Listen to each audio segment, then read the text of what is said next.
And Phil, I believe we have that surveillance video queued up again. This is right on 2nd Avenue, and this time we have backed it up prior to the explosion, because it does catch the explosion, but you can hear the repeated recordings. And guys, I'm not sure if we have that. We all want to just be quiet and listen carefully to that recording, which police, like you said, Phil, confirming now was coming from the RV. Let's roll it.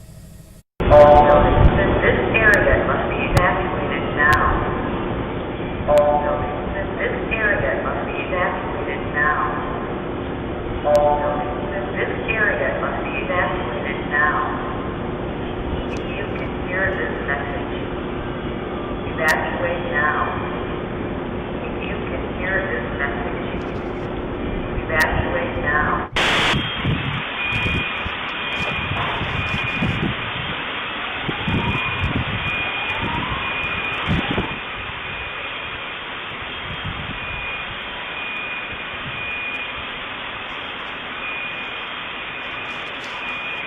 And then there is the aftermath.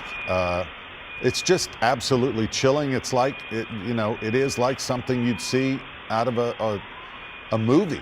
And it's happened on Christmas Day in downtown Nashville.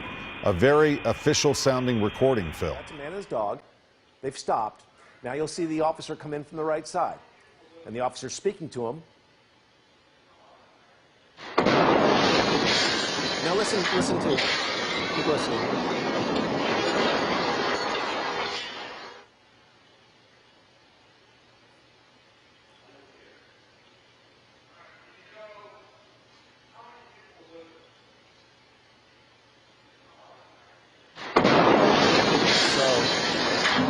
I don't know if you can understand what was being said between two parties, the police officer and the walking dog.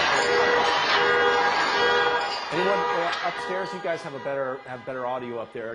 Are you hearing what exactly is being said? Because that would be of interest to me. Okay, and there's the officer right there, moving back toward. I mean, the bravery that was displayed in downtown Nashville this morning is nothing short of incredible to me. It gives me the chills to see the way these folks were operating in such a dangerous situation. And after the bomb blows up, he goes back toward the blast.